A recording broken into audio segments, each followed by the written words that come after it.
Hi, everyone. Welcome to our special edition of Secure Talk with the Trace3 security team on our social media takeover. I'm your host, Christina, a field security solutions specialist here at Trace3.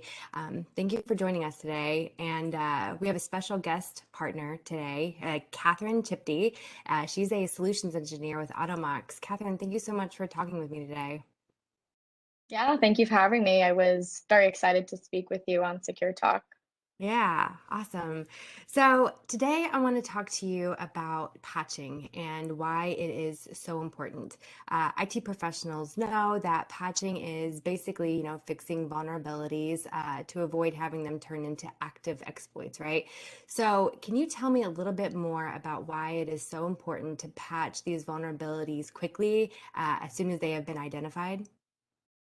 Absolutely. So I came actually from the SecOps, EDR, and active threat hunting side of things.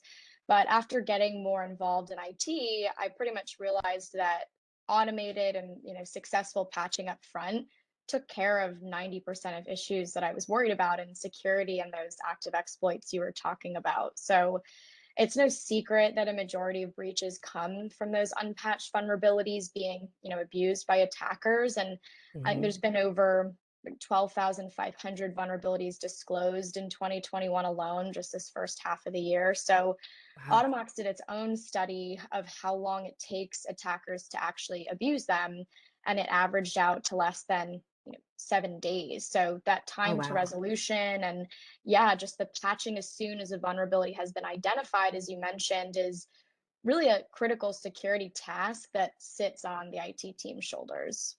Absolutely.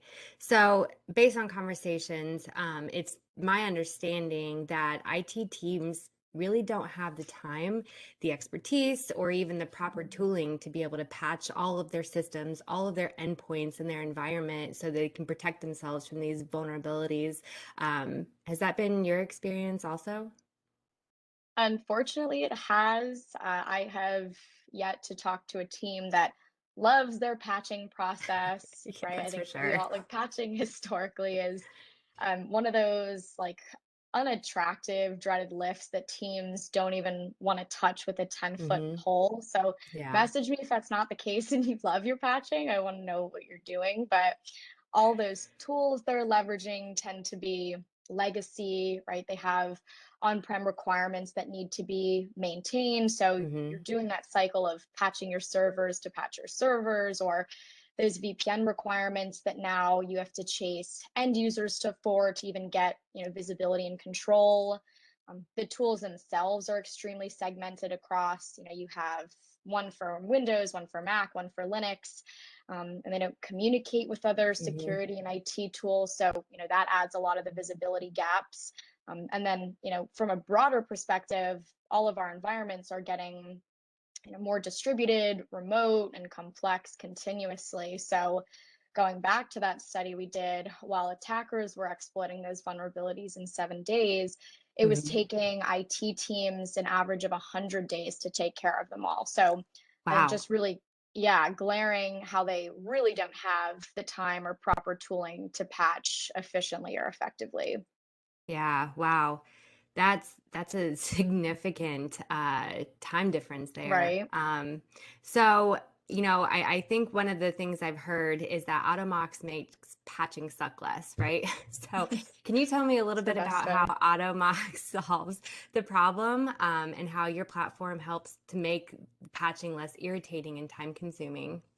Yeah, absolutely. Right. We know enough about the problem. We're all living in the problem. So where can Automox actually help us? And I think it starts with just being the first truly cloud native IT ops solution. So allowing teams to patch their operating system and those third party applications that are of concern, but also deploy software, manage device configurations, their compliance with none of that hardware VPN requirement Mm-hmm. off the bat, right? So we're able to save admins that time, the manual effort that patching previously took. We talked about while giving them immediate visibility and control into their environment to now actually automate, bringing that average time to patch a vulnerability down from 100 days to under 24 hours with Automox, which is Wow, really awesome to see. Yeah, that there's is no awesome. disruption to the end user. And to bring it full circle, when I was talking about taking care of 90% of those issues I was worried about at the SecOps side, we also now have more Hmm. visibility to provide those teams. We can communicate and integrate with those tools, so it just gives better insights, reaction time, and creates a tighter circle and process for everybody that's concerned with these vulnerabilities. Absolutely. Now, you've prepared a quick demo to kind of show us the portal here so you can see how easily they can be patched and taken care of with Automox, right? Yeah, absolutely. So I'll go ahead and share my screen just to give you, visibility into that itself. Um, and can you see the portal? Yep. Yes, we can. Perfect. So we said on the other side, this is your web-based UI that'll give you that immediate visibility, immediate control into any automations, any actions, and in general, where am I in compliance with the policies I've set in place for my organization. From there, you get immediate visibility into all of your device details, right down to any sort of status, filter by certain vulnerabilities in the environment, as well as device details surrounding our system, network, and any sort of patching policies and compliance that is actually in place for devices. From there, Awesome. when we're looking for, yeah, just that broader view, right? Because a lot of the times we don't want just a device specific visibility. Under our software tab is where we can now spot check, the entire fleet of devices from hundreds to tens of thousands for specific vulnerabilities, for specific patches, or I would say versions, even spot checking for something like Chrome.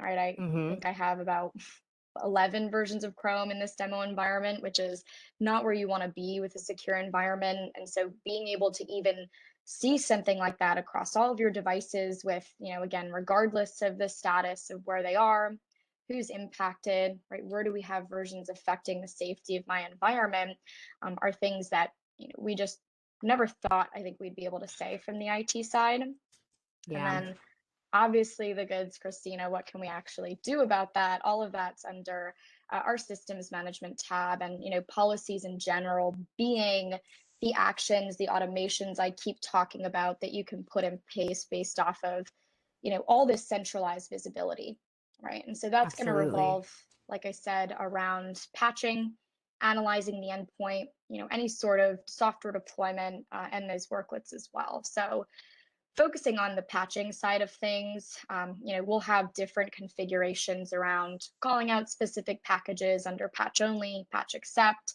being able to, manually approve for certain groups of devices like our production servers, down to, being able to basically highlight severity, right? And so for any of Okay. these patch policies, you're obviously going to be able to assign to a specific group, since there is no one size fits all for how we want to patch our environment, right? And it's as easy as, here in this case for a severity policy, Automox, anything that's critical, right? I need you to be looking at in real time, right? And being able to set that schedule depending on how you like for different patch use cases.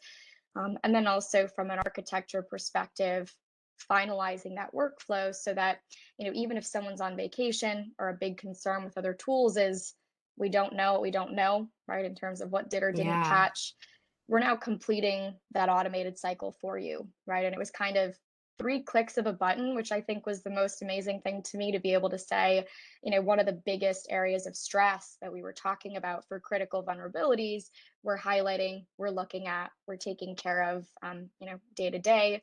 And, we're making sure that nobody's babysitting devices, things are completing the way that we would expect them to.